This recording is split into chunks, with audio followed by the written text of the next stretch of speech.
Hello students, NS तथा GM classes में आपका स्वागत है। इससे पहले वाली क्लास के अंदर हम जो टॉपिक डिस्कस कर रहे थे वो था आपके पास में फ्रेनहाफर विवर्तन। और फ्रेनहाफर विवर्तन की डेफिनेशन मैं आपको बता चुका हूं और उसका जो एग्जाम्पल था वो क्या था, चल रहा था।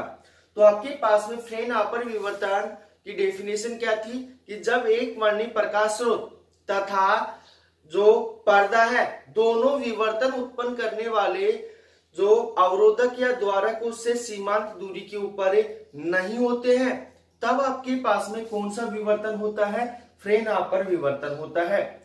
उससे आगे आपके पास में उसका जो एग्जाम्पल था वो था एकल स्लिट या द्विस्लिट के कारण क्या होता है, आपके पास में फ्रेनहाफर विवर्तन होता है। उसके अंदर हम उसका एक एग्जाम्पल कर रहे थे और एग्जाम्पल था आपके पास में एकल झिर्री या स्लिट के कारण फ्रेनहाफर विवर्तन।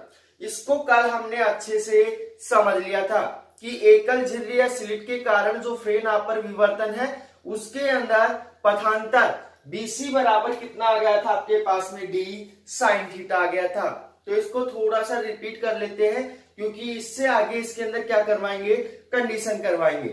तो अब आपके पास में एकल झिर्री स्लिट के कारण फ्रेनहाफर जो विवर्तन होता है किस प्रकार से होता है उसको अच्छे से समझ लो भाई। दोबारा से आपके पास में एकल स्लिट फ्रेनहाफर विवर्तन के अंदर S क्या है, एक वर्णीय प्रकाश स्रोत है। जो S है वो क्या है, एक वर्णीय प्रकाश स्रोत है जिसको लेंस L1 की फोकस दूरी या मुख्य फोकस के ऊपर रखा जाता है। अब आपके पास में इस लेंस L1 के द्वारा स्लिट AB के ऊपर जो तरंगाग्र उत्पन्न होता है, जो तरंगाग्र पहुंचता है वो कैसा होता है, समतल तरंगाग्र होता है। दोनों तरंगे एक दूसरे के क्या होती हैं, समांतर होती हैं। उससे आगे आपके पास में जो स्लिट AB है उसकी दूरी कितनी है, D है। तो स्लिट AB का जो आपके पास में विवर्तन प्रतिरूप है लेंस L2 की सहायता से पर्दे MN के ऊपर क्या कर लिया जाता है, प्राप्त कर लिया जाता है। ये तो हो गया इसका साधारण सी बात। अब इसके अंदर दो बातें महत्वपूर्ण बातें हैं।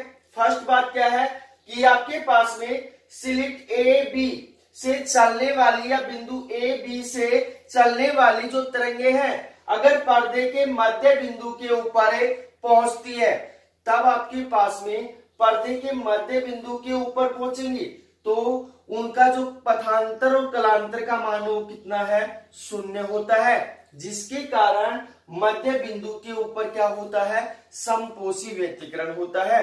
और समपोषी व्यतिकरण होने के कारण वहां पे कौन सी फ्रिंजें बनती हैं, दीप्त फ्रिंजें बनती हैं। उससे आगे सेकंड बात क्या है कि आपके पास में बिंदु A तथा B से चलने वाली जो तरंगे हैं वो पर्दे के मध्य बिंदु P के ऊपर न पहुंचकर किसी अन्य बिंदु P डैश के ऊपर क्या करती हैं, पहुंचती हैं। तब आपके पास में यहाँ P डैश के ऊपर बनने वाला जो विवर्तन प्रतिरूप है वो किसके ऊपर निर्भर करता है, इन तरंगों के पथांतर के ऊपर क्या करता है, निर्भर करता है। तब आपके पास में तरंगों का पथांतर निकालने के लिए हम बिंदु A से AC क्या डालते हैं, एक लंब डालते हैं। तो अब आपके पास में यहाँ पे त्रिभुज ABC के अंदर आपके पास में ये कोण थीटा है, तो ये कोण भी कितना होगा, थीटा होगा, क्योंकि यहाँ पे क्या बना हुआ आपके पास में Z की आकृति बनी हुई है। तो आपके पास में यहाँ पे ये कोण थीटा है, ये कोण भी कितना है, थीटा है। तो साइन थीटा बराबर कितना होगा, आपके पास में लंब बटे कर्ण। तो आपके पास में लंब कोण से यहाँ 90 डिग्री का कोण है तो आपके पास में लंब कौन सा होगा, BC होगा, क्योंकि थीटा यहाँ बना हुआ है। और कर्ण कौन सा होगा, आपके पास में AB होगा। तो ये मान डालेंगे तो साइन थीटा बराबर कितना होगा, BC बटे D हो गया, क्योंकि AB का मान कितना है आपके पास में, D है। तो BC बराबर कितना आ गया, D साइन थीटा आ गया। ये क्या हो गया आपके पास में, एकल झिर्री स्लिट के कारण क्या आ गया, फ्रेनहाफर विवर्तन के अंदर क्या आ गया, पथांतर आ गया। अब उससे आगे आपके पास में यहां कंडीशन लगाएंगे और कंडीशन क्या होंगी, यदि आपके पास में न्यूनतम तीव्रता की स्थिति है तब कल मैंने आपको समझा दिया था कि न्यूनतम तीव्रता की स्थिति के लिए जो पथांतर होगा कितना होगा, लैम्डा 2 लैम्डा डैश डैश करके एन लैम्डा होगा। और अधिकतम तीव्रता की स्थिति के लिए जो पथांतर होगा कितना होगा आपके पास में 2n प्लस में 1 लैम्डा बाई 2 होगा। तो किस प्रकार से होगा उसको अच्छे से समझते हैं हम।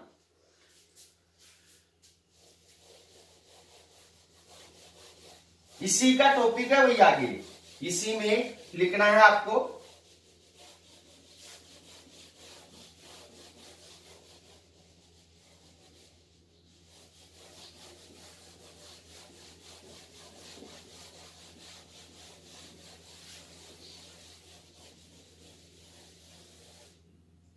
कंडीशन फर्स्ट,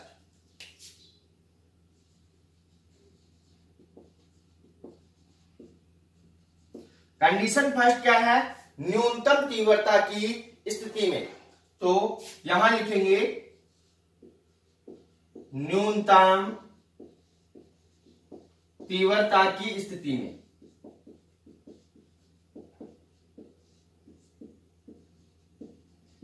न्यूनतम तीव्रता की स्थिति के अंदर हम दो मानों के ऊपर क्या करेंगे, बात करेंगे। एक आपके पास यदि पथांतर कितना है, लैम्डा है, उससे आगे यदि पथांतर कितना है 2 लैम्डा है, उससे आगे हम बात कर सकते हैं एन तक, पर हम दो मानों के बारे में क्या करेंगे, डिस्कस करेंगे। तो अब इसके अंदर कंडीशन फर्स्ट के अंदर ए भाग क्या है, यदि पथांतर कितना है, लैम्डा है। तो यहां लिखेंगे यदि पथांतर लैम्डा है।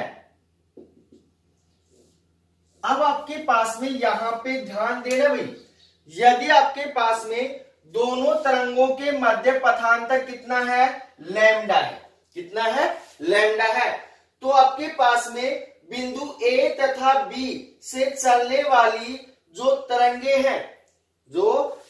हैं वो स्लिट ए बी को कितने भागों में विभाजित करेंगी, 2 भागों में विभाजित करेंगी। तो इसको हम ऐसे लिख सकते हैं, बिंदु ए तथा बी से चलने वाली तरंगों के मध्य जब पथांतर कितना है, लैम्डा है, तो ये स्लिट ए बी को कितने भागों में विभाजित करती हैं, 2 भागों में विभाजित करती हैं। और 2 भागों के अंदर विभाजित करेंगी तो बिंदु ए तथा बी से चलने वाली प्रत्येक तरंग का जो पथांतर होगा कितना होगा भाई आपके पास में, लैम्डा बाई 2 होगा, क्योंकि आधा आधा हो जाएगा। स्लिट ए बी को कितने भागों में विभाजित कर रही है, 2 भागों में विभाजित कर रही है, जिसके कारण पथांतर का मान कितना हो जाएगा, आधा आधा हो जाएगा, लैम्डा बाई 2 हो जाएगा। अब आपके पास में यहां देखना कि पथांतर कितना है, लैम्डा बाई 2 है, तो दोनों तरंगों के मध्य जो कलांतर होगा कितना होगा भाई, पाई होगा, क्योंकि दोनों एक दूसरे के क्या है, समांतर है, दोनों एक दूसरे के क्या है, समांतर है। समांतर होने के कारण दोनों के मध्य कलांतर का मान कितना हो गया, पाई हो गया।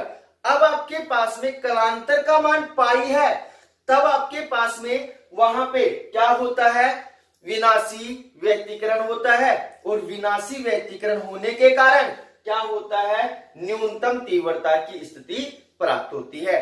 तो दोबारा से सुन लेना, यदि बिंदु ए तथा बी से चलने वाली तरंगों के मध्य पथांतर कितना है, लैम्डा है, तो आपके पास में ये स्लिट ए बी को कितने भागों में विभाजित करती है, समान 2 भागों में विभाजित करती है। इसलिए प्रत्येक बिंदु से चलने वाली तरंगों के मध्य पथांतर का मान कितना हो जाएगा, लैम्डा बाई 2 हो जाएगा। इसलिए आपके पास में दोनों तरंगों के मध्य कलांतर का मान कितना होगा, आपके पास में पाई होगा, और कलांतर का मान पाई होने के कारण आपके पास दोनों के मध्य क्या होता है, विनाशी व्यतिकरण होता है, और विनाशी व्यतिकरण होने के कारण क्या होता है, न्यूनतम तीव्रता की स्थिति प्राप्त होती है। तो लिखेंगे कैसे इसको, उसको अच्छे से समझना। यदि बिंदु ए तथा बी से चलने वाली तरंगों के मध्य, यदि बिंदु ए तथा बी से चलने वाली तरंगों के मध्य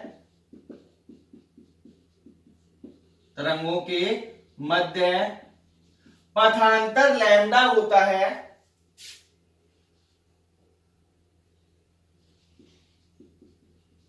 पथांतरे लैम्डा होता है, तब स्लिट ए बी को समान दो भागों में विभाजित करने पर, यहां क्या लिखेंगे, समान, यहां पे यदि बिंदु ए तथा बी से चलने वाली तरंगों के मध्य पथांतर कितना होता है, लैम्डा होता है, तो स्लिट ए बी को समान दो भागों में विभाजित करने पर प्रत्येक भाग से चलने वाली तरंगे के मध्य पथांतर कितना होगा, λ/2 और λ/2 होगा। यहां लिखेंगे तो स्लिट ए बी को समान दो भागों में विभाजित करने पर, समान दो भागों में विभाजित करने पर प्रत्येक भाग से चलने वाली तरंगों के मध्य पथांतर का मान कितना होगा, λ/2 होगा। प्रत्येक भाग से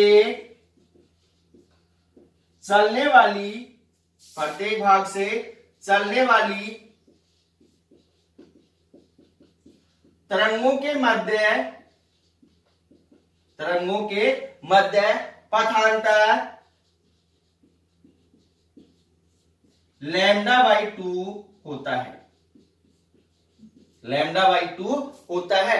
अब आपके पास में यहां पे पथांतर कितना है, λ/2 है, और स्लिट ए बी कितने भागों में विभाजित हो रही है, दो समान भागों में विभाजित हो रही है। इसलिए आपके पास में जो यहां पे कलांतर है, कलांतर का मान कितना होता है, पाई होता है। यहां पे लिखेंगे, इसलिए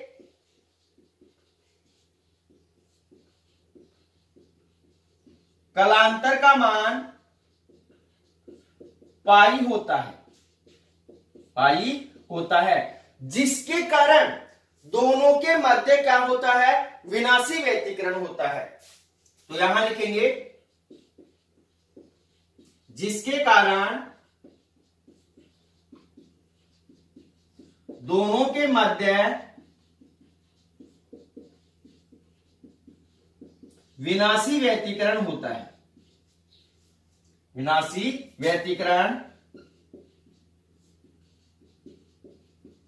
होता है, जिससे क्या होता है भाई, न्यूनतम तीव्रता की स्थिति प्राप्त होती है। जब आपके पास में विनाशी व्यतिकरण उत्पन्न होता है, तब आपके पास में क्या होता है, न्यूनतम तीव्रता की स्थिति प्राप्त होती है। तो यहां लिखेंगे, जिससे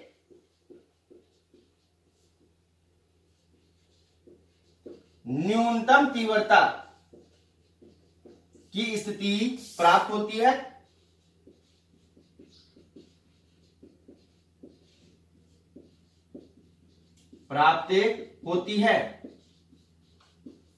तो ये बात आपको अच्छे से समझ में आ गई होगी कि बिंदु ए तथा बी से चलने वाली तरंगों के मध्य पथांतर कितना है, लैम्डा है।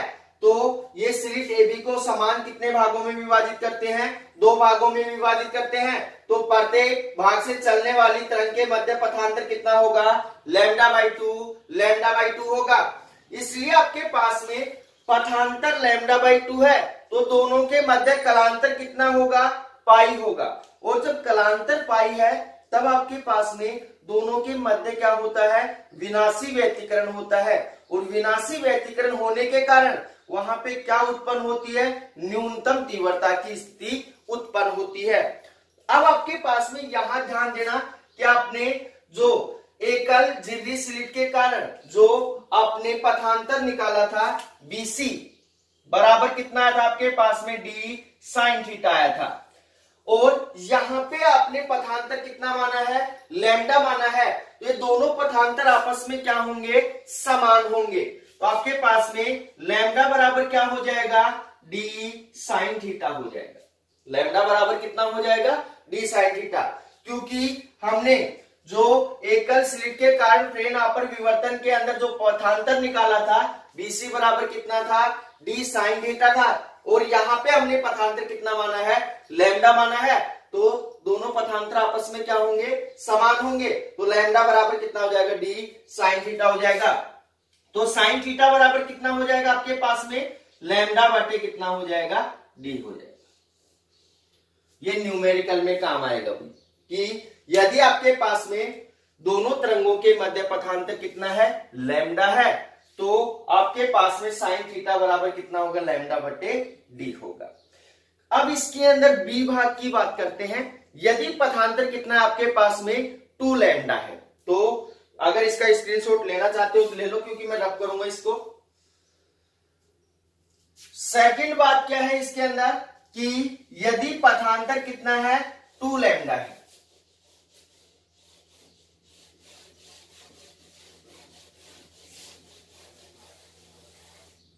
यहां पे लिखेंगे बी, यदि पथांतरे 2 लैम्डा है। अब आपके पास में यहां पे ध्यान देना, यदि आपके पास में पथांतर कितना है, 2 लैम्डा है, तो आपके पास में बिंदु ए तथा बी से चलने वाली जो तरंगे हैं उनके मध्य पथांतर कितना माना आपने, 2 लैम्डा माना है। तब आपके पास में ये स्लिट ए तथा बी को कितने भागों में विभाजित करेंगी भाई, इससे पहले वाले के अंदर आपके पास कितने भागों में विभाजित कर रही थी, 2 भागों के अंदर विभाजित कर रही थी, परंतु यहां पे पथांतर क्या हो गया आपके पास में, डबल हो गया, तो ये समान 4 भागों के अंदर स्लिट ए बी को क्या करती हैं, विभाजित करती हैं। दोबारा से सुनना कि बिंदु ए तथा बी से चलने वाली तरंगों के मध्य पथांतर कितना है, 2 लैम्डा है, तो ये स्लिट ए तथा बी को समान 4 भागों के अंदर क्या करती हैं, विभाजित करती हैं, तथा प्रत्येक भाग से चलने वाली तरंग के मध्य जो पथांतर होगा कितना होगा, lambda by 2, lambda by 2, lambda by 2 और लैम्डा बाई 2 होगा। ये बात आपको अच्छे से समझ में आ गई होगी। अगर पथांतर कितना लेंगे, 3 लैम्डा लेंगे, तो स्लिट ए बी को कितने भागों में विभाजित करेगा, 6 भागों के अंदर विभाजित करेगा, और 4 लैम्डा लेंगे तो कितने भागों में, आपके पास में 8 भागों के अंदर क्या करेगा, उसको विभाजित करेगा। तो अब आपके पास में यहां पे ध्यान देना कि ये स्लिट ए बी को कितने भागों में विभाजित कर रहा है, 4 भागों के अंदर विभाजित कर रहा है। तो पहले तथा दूसरे के मध्य आपके पास में क्या होता है, कलांतर का मान कितना होता है, पाई होता है, पाई होता है, क्योंकि पहला भाग और दूसरे भाग के मध्य कलांतर का मान कितना रहेगा, पाई रहेगा, और तीसरे तथा चौथे भाग के अंदर क्या होगा, आपके पास में कलांतर का मान कितना रहेगा, पाई होगा। इसलिए वहां पे क्या होगा, विनाशी व्यतिकरण होगा, और विनाशी व्यतिकरण होने के कारण आपके पास में क्या होती है, न्यूनतम तीव्रता की स्थिति प्राप्त होती है। तो किस प्रकार से इसको लिखेंगे, यदि बिंदु ए तथा बी से चलने वाली तरंगों के मध्य, यदि बिंदु ए तथा बी से चलने वाली तरंगों के मध्य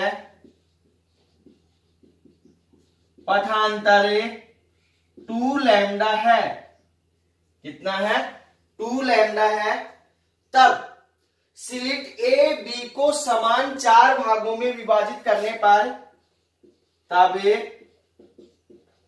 स्लिट ए बी को समान 4 भागों में,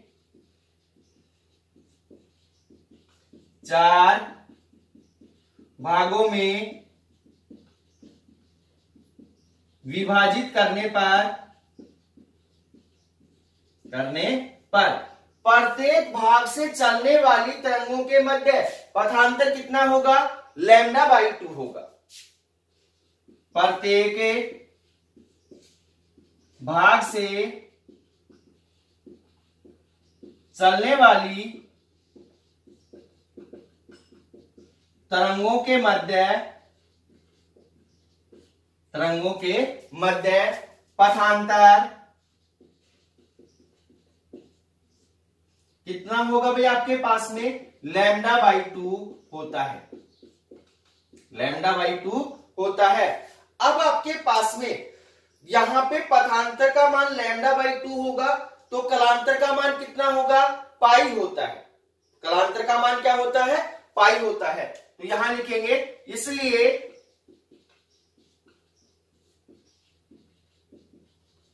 कलांतर का मान पाई होता है। कितना होता है, पाई होता है, जिसके कारण प्रथम तथा दूसरी या पहली तथा दूसरी और तीसरी तथा चौथी तरंगों के मध्य क्या होता है, विनाशी व्यतिकरण होता है। यहां से आपके पास में 4 भाग होंगे, तो पहली और दूसरी, तीसरी और चौथी के मध्य क्या होगा, आपके पास में विनाशी व्यतिकरण होगा, जिसके कारण आपके पास में क्या होती है, न्यूनतम तीव्रता की स्थिति प्राप्त होती है। तो यहां लिखेंगे जिसके कारण पहली तथा दूसरी और तीसरी तथा चौथी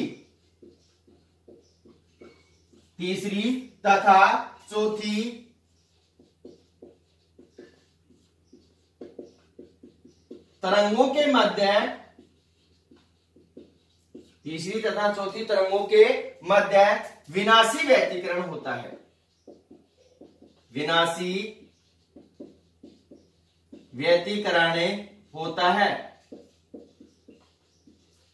जिससे न्यूनतम तीव्रता की स्थिति प्राप्त होती है। जिससे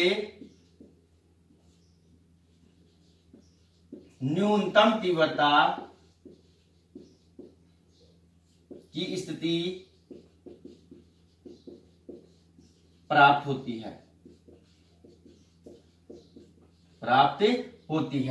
अब आपके पास में न्यूनतम तीव्रता की स्थिति प्राप्त होगी, तो यहां पे ध्यान देना कि आपके पास में एकल झिर्रीय स्लिट के कारण जो फ्रेनहापर विवर्तन के अंदर जो पथांतर आया था, कितना आया था, BC बराबर D sin थीटा आया था।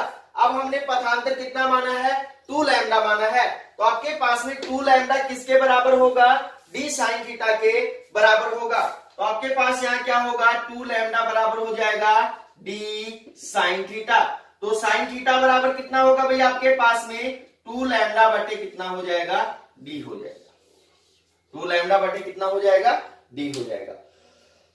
इसी प्रकार से अब आगे हम C मान सकते हैं, यदि पथांतर कितना आपके पास में 3 लैम्डा है। उससे आगे मान सकते हैं यदि पथांतर कितना आपके पास में 4 लैम्डा है, फिर 5 लैम्डा है। यहां कहां तक कर सकते हैं, n लैम्डा तक कर सकते हैं। अगर इसको हम साधारण रूप में लिखें, किसके रूप में लिखें, साधारण रूप में लिखें, तो आपके पास में साइन थीटा बराबर कितना होगा भाई आपके पास में, साइन थीटा n बराबर हो जाएगा आपके पास में n लैम्डा बटे कितना हो जाएगा, D हो जाएगा।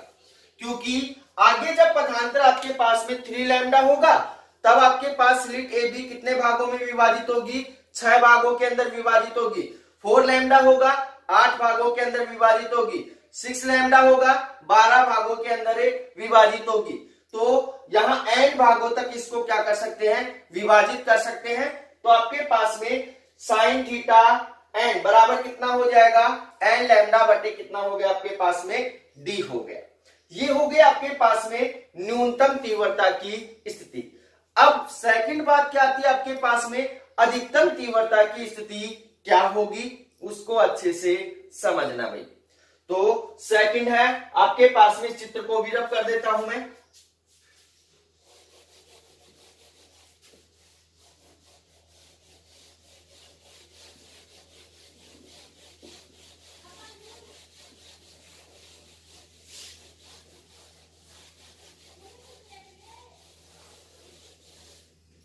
सेकंड क्या होगी आपके पास में, अधिकतम तीव्रता की स्थिति।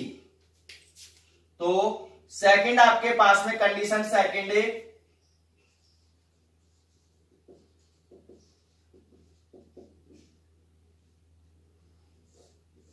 अधिकतम तीव्रता की स्थिति,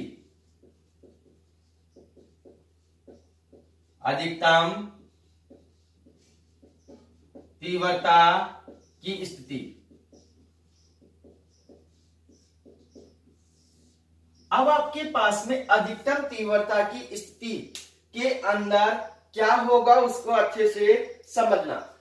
कल मैंने आपको बताया था कि अधिकतम तीव्रता की स्थिति के लिए पथांतर का मान कितना होगा भाई आपके पास में 2n प्लस में 1 लैम्डा बाई 2 होगा।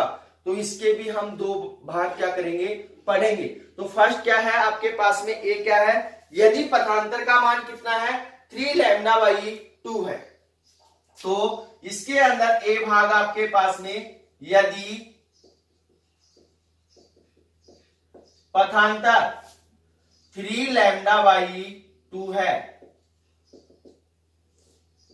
कितना है 2 है, तब आपके पास में यहां पे ध्यान देना कि आपके पास में जो स्लिट आपने ए बी मानी थी उसके कितने बिंदु थे, 2 बिंदु थे। एक बिंदु ए था और दूसरा बिंदु क्या था, बी था। अब आपके पास यहां पथांतर कितना है 3 लैम्डा बाई 2 है। तो बिंदु ए तथा बी से चलने वाली तरंगों के मध्य पथांतर कितना है 3 लैम्डा बाई 2 है। तो ये स्लिट ए बी को समान 3 भागों के अंदर क्या करती हैं, विभाजित करते हैं। स्लिट ए बी को कितने भागों के अंदर विभाजित करती हैं, समान 3 भागों के अंदर क्या करती हैं, विभाजित करती हैं। जिसके कारण आपके पास 3 भागों के अंदर विभाजित करेंगे तो प्रत्येक भाग से चलने वाली जो तरंग होगी उनके मध्य पथांतर का मान कितना होगा, आपके पास में लैम्डा बाई 2 होगा। क्योंकि आपके पास लैम्डा बाई 2 प्लस में लैम्डा बाई 2 प्लस में लैम्डा बाई 2 जोड़ेंगे उसको तो कितना होगा 3 लैम्डा बाई 2 होगा। तो प्रत्येक भाग से चलने वाली तरंगों के मध्य पथांतर कितना हो जाएगा, आपके पास में लैम्डा बाई 2 होगा। इसलिए पहले तथा दूसरे भाग के मध्य कलांतर का मान कितना होता है, पाई होगा। पहले और दूसरे भाग के अंदर कलांतर का मान कितना होगा, पाई होगा। इसलिए उन दोनों के मध्य क्या होगा, विनाशी व्यतिकरण होगा। क्या होगा, विनाशी व्यतिकरण होगा और न्यूनतम तीव्रता की स्थिति प्राप्त होगी। परंतु जो तीसरा भाग है वो क्या रह जाता है, शेष रह जाता है और वो कहां पहुंच जाता है, पर्दे के ऊपर पहुंच जाती है। जो तरंग बची हुई है तीसरी वो कहां पहुंच जाती है, पर्दे के ऊपर पहुंच जाती है। पर्दे के ऊपर पहुंचने के कारण वहां पे क्या बनती है, अधिकतम तीव्रता की स्थिति या दीप्त फ्रिंजें बनती हैं। तो इसको लिखेंगे कैसे, अच्छे से समझना भाई। यदि बिंदु ए तथा बी, यदि बिंदु ए तथा बी से चलने वाली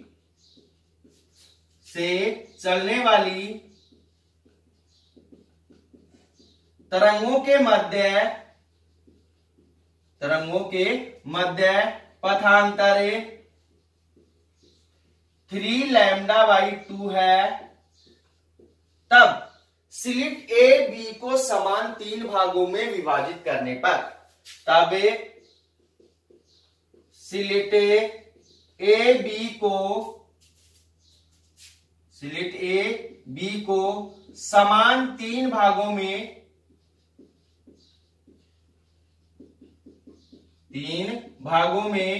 विभाजित करने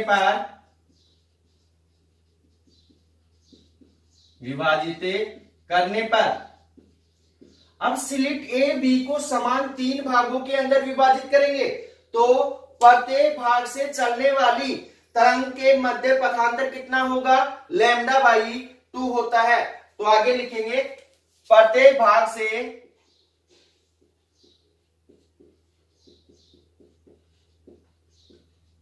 चलने वाली तरंगों का पथांतर कितना होगा भाई, आपके पास में लैम्डा बाई 2 होता है, लैम्डा बाई 2 होता है। अब आपके पास में प्रत्येक भाग से चलने वाली तरंगों के मध्य पथांतर हो गया लैम्डा बाई 2। इसलिए पहले तथा दूसरे भाग से चलने वाली तरंगों के मध्य कलांतर कितना होगा, पाई होगा। तो यहां लिखेंगे इसलिए पहले तथा दूसरे भाग से चलने वाली तरंगों के मध्य कलांतर भाग से चलने वाली तरंगों के मध्य कलांतरे पाई होता है जिसके कारण दोनों में क्या होगा भाई, विनाशी व्यतिकरण होता है। तो यहां लिखेंगे जिसके कारण दोनों के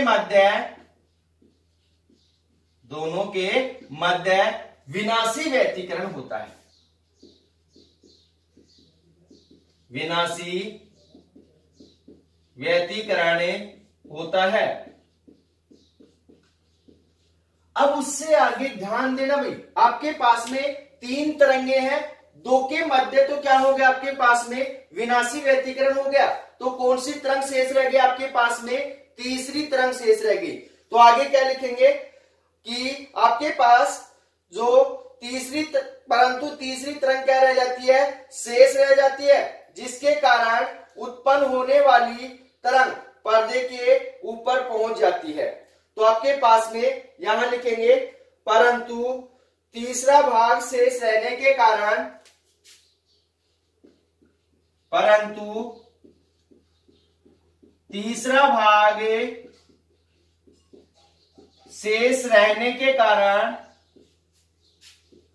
शेष रहने के कारण उससे उत्पन्न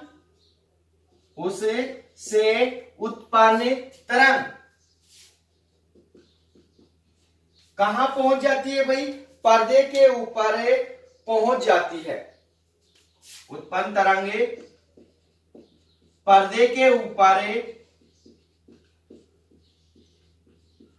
पहुंच जाती है, जिससे अधिकतम तीव्रता या दीप्त फ्रिंज की स्थिति क्या होती है, प्राप्त होती है। तो यहां लिखेंगे जिससे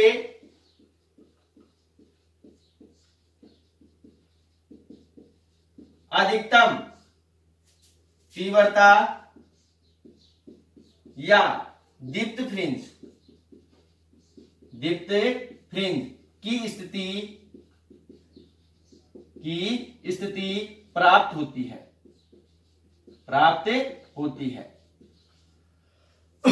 तो ये हो गया आपके पास में, यदि पथांतर कितना आपके पास में 3 λ/2 है। अब आपके पास में ये पथांतर किसके बराबर होगा, d sin थीटा के बराबर होगा। तो क्या होगा आपके पास में 3 λ/2 बराबर कितना हो जाएगा, d sin थीटा हो जाएगा। तो sin थीटा बराबर कितना होगा आपके पास में 3 लैम्डा बटे कितना हो जाएगा, 2d हो जाएगा। कितना हो जाएगा, 2d। तो अब सेकंड क्या है इसके अंदर, यदि आपके पास में पथांतर कितना है 5 λ/2 है, तो आप खुद लिख सकते हो बी पॉइंट, यदि पथांतर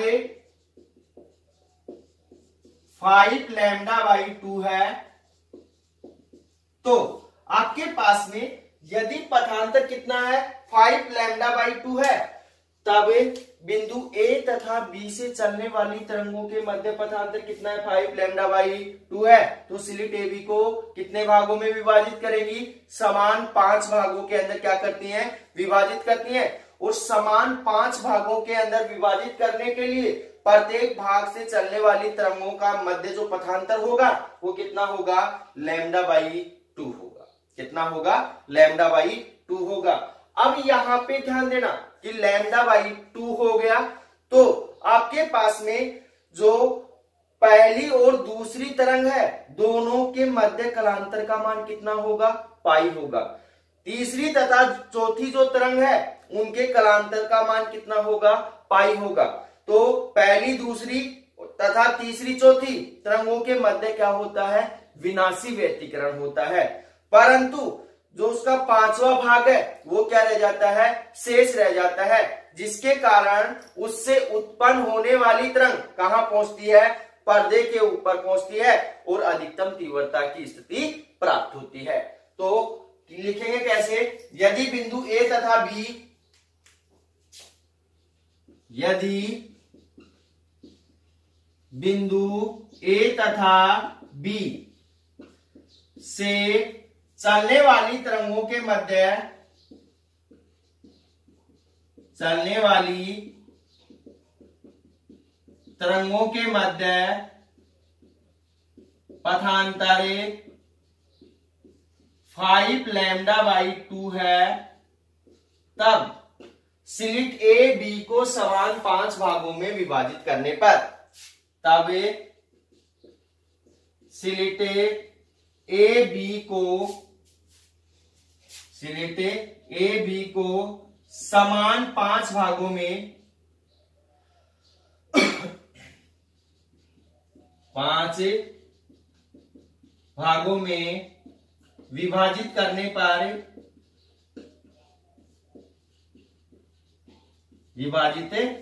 पर, प्रत्येक भाग से चलने वाली तरंगों के मध्य पथांतर कितना होगा, λ/2 होता है।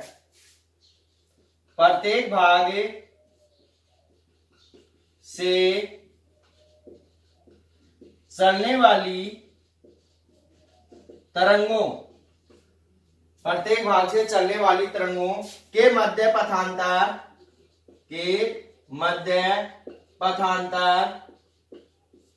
λ/2 होता है,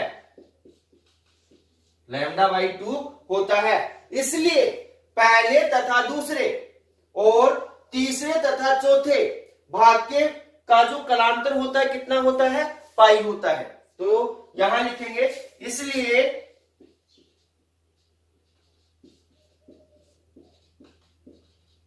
पहले तथा दूसरे और तीसरे तथा चौथे,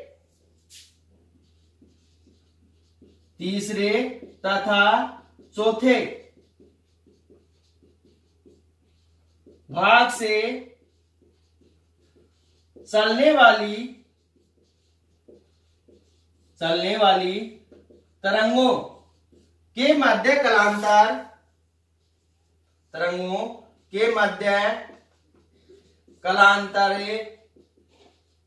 पाई होता है।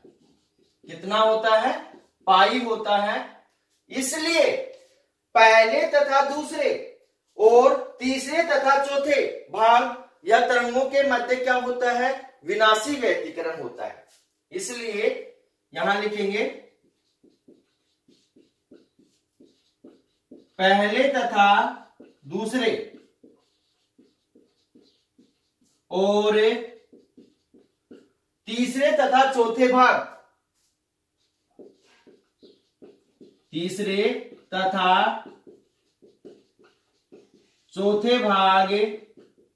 के मध्य विनाशी व्यतिकरण होता है। विनाशी व्यतिकरण होता है, विनाशी व्यतिकरण होता है, जिससे क्या होता है, न्यूनतम तीव्रता की स्थिति प्राप्त होती है। परंतु कौन सा भाग शेष रह जाता है, पांचवा भाग शेष रह जाता है। तो यहां लिखेंगे, परंतु पांचवा भाग शेष रह जाता है, जिससे उत्पन्न होने वाली तरंग कहां पहुंचती है, पर्दे पर पहुंचती है। जिससे उत्पन्न होने वाली तरंगे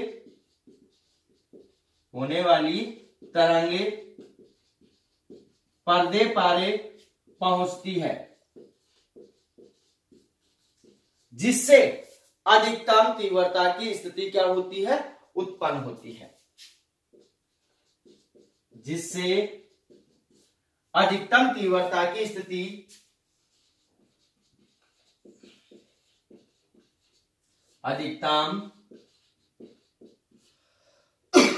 तीव्रता की स्थिति उत्पन्न होती है।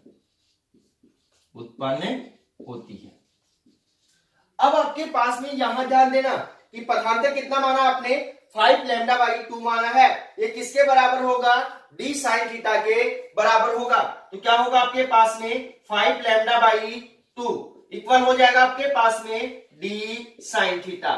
तो साइन थीटा बराबर कितना हो जाएगा आपके पास में, साइन थीटा बराबर हो जाएगा 5 lambda by 2d, 5 lambda by 2d।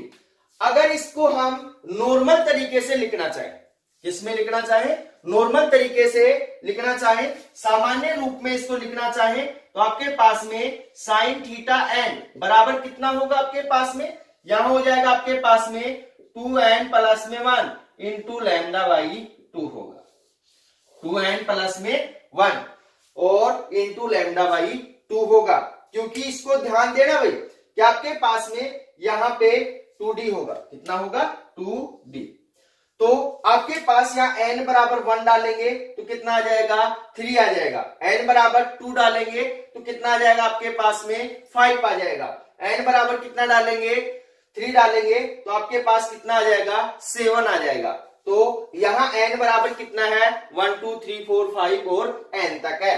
तो यहाँ आपके पास में n बराबर है 1 2 और आगे तक है, जितने भी मान आप रखना चाहते हो रख सकते हो।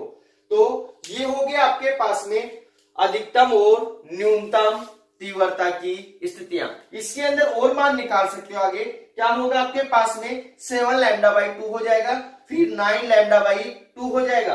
तो स्लिट कितने भागों में विभाजित होगी, यहाँ 5 भागों के अंदर विभाजित हो रही है। 7 लैम्डा बाई 2 के अंदर कितने भागों के अंदर विभाजित होगी, 7 भागों के अंदर विभाजित होगी।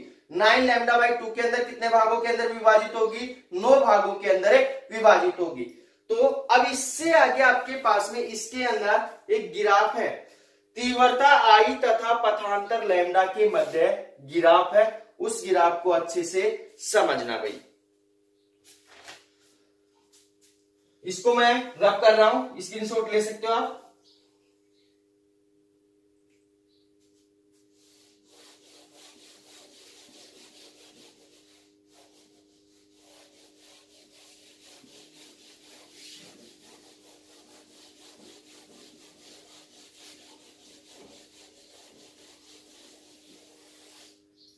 अब आपके पास में तीव्रता आई तथा जो पथांतर लैम्डा है उसके मध्य गिराफ खींचते हैं। तो गिराफ कैसा प्राप्त होगा उसको अच्छे से समझना भाई। इस साइड मान लिया आपके पास में क्या है, पथांतर है, और इस साइड आपके पास में तीव्रता क्या है, आई है। तीव्रता क्या है, आई है। तो यहां पे ध्यान देना भाई, यहां पे आपके पास में तीव्रता क्या होगी, अधिकतम होगी। क्या होगी, अधिकतम होगी। तो उससे आगे ध्यान देना कि जैसे जैसे हम क्या करते हैं, पथांतर का मान बढ़ाते जाते हैं, पथांतर का मान क्या करते हैं, बढ़ाते जाते हैं, वैसे वैसे आपके पास में तीव्रता का मान क्या होने लगता है, कम होने लगता है। तीव्रता का मान क्या होने लगता है, कम होने लगता है। तो यहां हो गया आपके पास में लैम्डा, यहां हो जाएगा आपके पास में 2 लैम्डा, 3 लैम्डा, यहां हो जाएगा आपके पास में 4 लैम्डा, आगे तक ये मान चलेगा। इसी प्रकार आपके पास में इस साइड भी क्या होगा, आपके पास में जो तीव्रता है उसका मान क्या हो जाएगा, कम हो जाएगा। जैसे यहाँ पे माइनस लैम्डा, तो यहाँ कितना होगा आपके पास -2 लैम्डा, यहाँ हो जाएगा -3 लैम्डा, और आगे हम इसी प्रकार से इसको लिख सकते हैं। तो ये हो गया आपके पास में तीव्रता आई तथा पथांतर लैम्डा के मध्य गिराफ, या इसको हम तरंग दैर्घ्य के मध्य भी गिराफ बोल सकते हैं कि तरंग दैर्घ्य तथा तीव्रता के मध्य गिराफ हो गया। अब उससे आगे आपके पास में अगला जो टॉपिक है वो टॉपिक आपके पास में व्यतिकरण तथा विवर्तन में अंतर। अच्छे से समझना भी।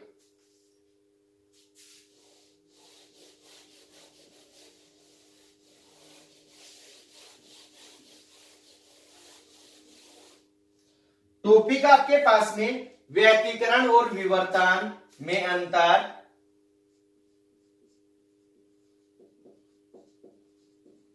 व्यतिकरण तथा विवर्तन में अंतर।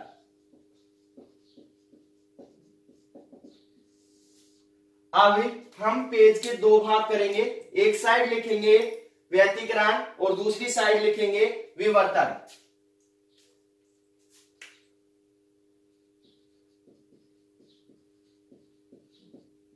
पेज के कितने भाग कर रहे हैं? दो भाग कर रहे हैं।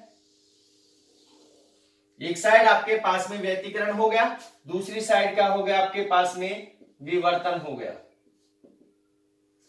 अब आपके पास में व्यतिकरण और विवर्तन के अंदर कौन कौन से अंतर है? टॉपिक इंपॉर्टेंट है, अच्छे से समझना। अब आपके पास में व्यतिकरण के अंदर व्यतिकरण की डेफिनेशन क्या बताई थी और विवर्तन की डेफिनेशन क्या बताई थी? दोबारा से रिपीट कर रहा हूं कि व्यतिकरण की डेफिनेशन क्या होगी? जब दो लगभग समान आयाम व आवर्ती की प्रकाश तरंगे समान दिशा में संचित होती हुई किसी बिंदु के ऊपर क्या होती हैं? अध्यारोपित होती हैं। तो परिणामी तरंग का आयाम किसी बिंदु के ऊपर क्या होता है? अधिकतम होता है और किसी बिंदु के ऊपर क्या होता है? न्यूनतम होता है। तो इस पुनर्वितरण की घटना को हम क्या कह रहे थे? व्यतिकरण कह रहे थे। परंतु आपके पास में विवर्तन की डेफिनेशन क्या बताई थी? कि किसी अवरोधक, अपारदर्शी अवरोधक या द्वारक के किनारे से प्रकाश के मुड़ने तथा उसके ज्यामितीय छाया के रूप में फैल जाने की घटना को क्या कहते हैं? विवर्तन कहते हैं। तो एक इसका अंतर तो ये साधारण सा हो गया, आप लिख सकते हो। सेकंड क्या होगा कि व्यतिकरण के अंदर दो अलग अलग प्रकाश स्रोतों से उत्पन्न होने वाली तरंगे जब समान दिशा में संचित होती हुई किसी बिंदु के ऊपर क्या होती है? अध्यारोपित होती है। तो व्यतिकरण प्रतिरूप क्या होता है? प्राप्त होता है। ध्यान से सुनना कि व्यतिकरण के अंदर आपके पास में जो प्रकाश स्रोत है दो क्या होते हैं? अलग अलग होते हैं, परंतु वो एक दूसरे के निकट स्थित होते हैं। उनसे उत्पन्न होने वाली जो तरंगे हैं वो समान दिशा में संचित होती हुई किसी बिंदु के ऊपर क्या होती है? अध्यारोपित होती है। तब आपके पास में क्या होता है? व्यतिकरण प्रतिरूप प्राप्त होता है। परंतु विवर्तन के अंदर ध्यान से समझना कि आपके पास में किसी प्रकाश स्रोत के तरंगाग्र से, आपके पास में विवर्तन के अंदर एक ही प्रकाश स्रोत होता है, उसके तरंगाग्र से उत्पन्न होने वाली द्वितीयक तरंगिकाएं, क्योंकि एक तरंगाग्र बन गया, उससे उत्पन्न होने वाली द्वितीयक तरंगिकाओं के कारण आपके पास में क्या होता है? विवर्तन प्रतिरूप उत्पन्न होता है। इसको हम ऐसे भी लिख सकते हैं कि व्यतिकरण के अंदर दो या दो से अधिक प्रकाश स्रोतों का क्या किया जाता है? उपयोग किया जाता है, परंतु विवर्तन के अंदर एक ही प्रकाश स्रोत का उपयोग किया जाता है। तो यहां पे लिखेंगे फर्स्ट अंतर क्या होगा आपके पास में? फर्स्ट अंतर तो मैंने आपको समझा दिया, इसकी डेफिनेशन लिख सकते हैं। सेकंड क्या होगा आपके पास में, उसको देखना। व्यतिकरण में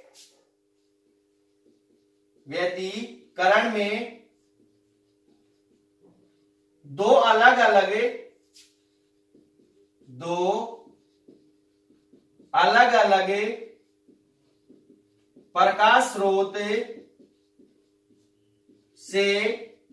प्रकाश स्रोतों से उत्पन्न होने वाली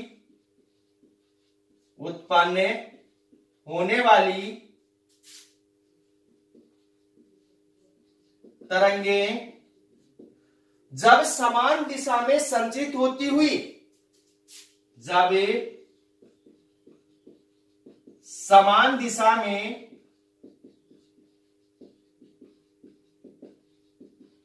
संचरित होती हुई किसी बिंदु पर क्या होती है? अध्यारोपित होती हैं। किसी बिंदु पर अध्यारोपित होती हैं, तब व्यतिकरण प्रतिरूप क्या होता है? प्राप्त होता है। तब व्यतिकरण प्रतिरूप प्राप्त होता है। परंतु आपके पास में विवर्तन के अंदर क्या होगा भाई, आपके पास में कि इसमें किसी प्रकाश स्रोत के तरंगाग्र से उत्पन्न होने वाली द्वितीयक तरंगिकाओं से क्या होता है, विवर्तन प्रतिरूप प्राप्त होता है। तो यहां लिखेंगे विवर्तन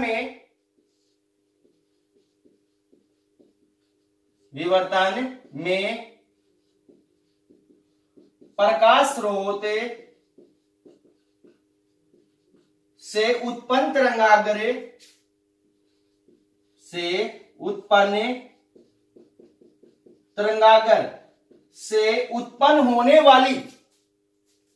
से उत्पन्न होने वाली द्वितीयक तरंगिकाएं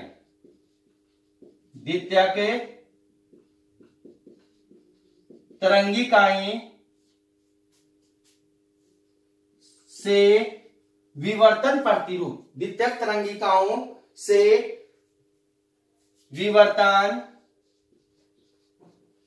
प्रतिरूप उत्पन्न होता है,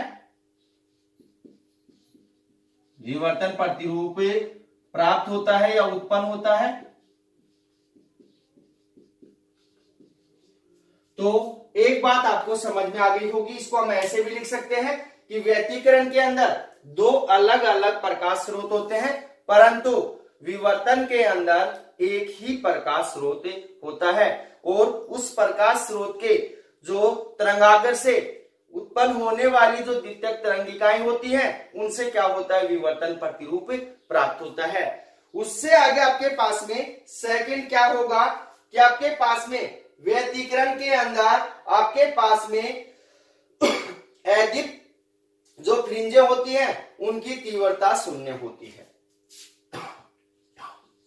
इसमें लिखेंगे, इसमें एडिप फ्रिंजों की तीव्रता शून्य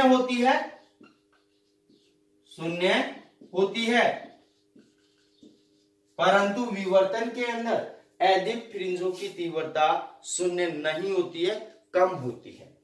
पर यहां लिखेंगे सेकंड, इसमें अद्वितीय फ्रिंजों की तीव्रता शून्य नहीं होती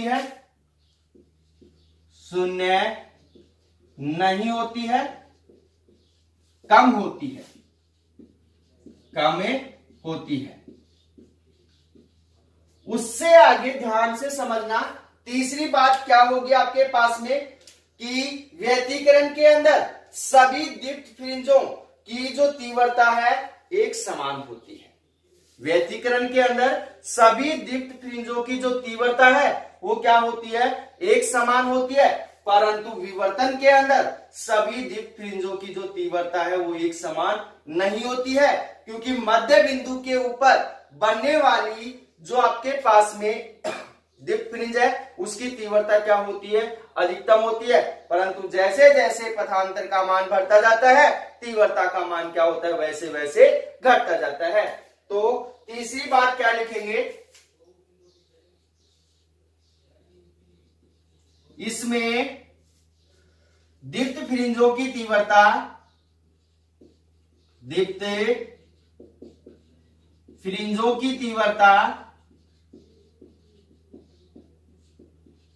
एक समान होती है,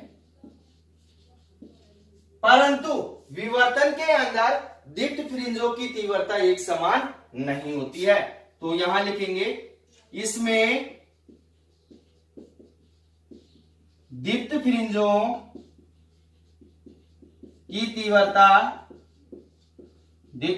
की तीव्रता समान नहीं होती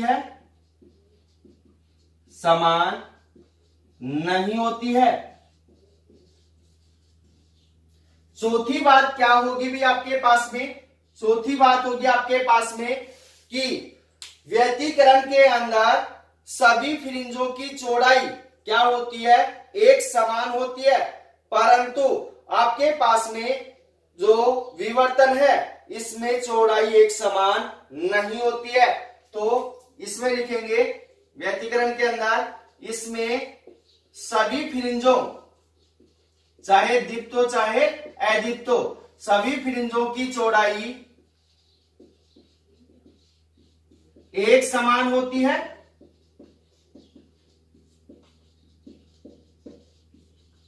परंतु विवर्तन के अंदर सभी फ्रिंजों की चौड़ाई समान नहीं होती है। तो इसके अंदर लिखेंगे इसमें सभी फ्रिंजों की चौड़ाई समान नहीं होती है, समान नहीं होती है, समान नहीं होती है। और पांचवा क्या होगा आपके पास में, उसको अच्छे से समझना भाई। इसमें फ्रिंजों के मध्य जो विप्रयास होता है वो अच्छा विप्रयास होता है। व्यतिकरण के अंदर जो फ्रिंज बनती है आपके पास में, उनके मध्य जो विप्रयास होता है, जो गैप होता है, वो अच्छा गैप होता है।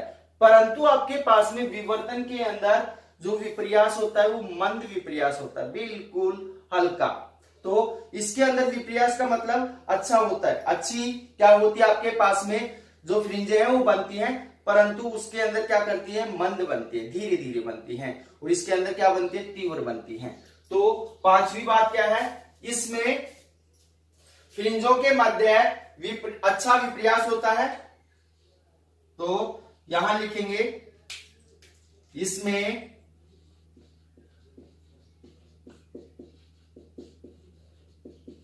फ्रिंजों के मध्य अच्छा विप्रयास होता है, अच्छा विप्रयास होता है।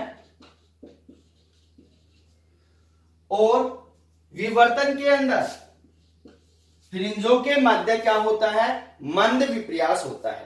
तो यहां लिखेंगे इसमें फ्रिंजों के मध्य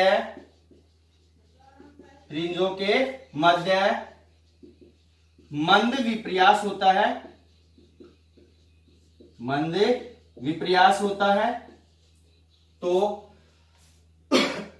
ये हो गया भाई आपके पास में व्यतिकरण और विवर्तन में अंतर। अगर वीडियो आपको पसंद आया है तो वीडियो को लाइक कीजिए, शेयर कीजिए तथा हमारे YouTube चैनल को सब्सक्राइब कीजिए। तो मिलते हैं एक छोटी सी ब्रेक के बाद। धन्यवाद।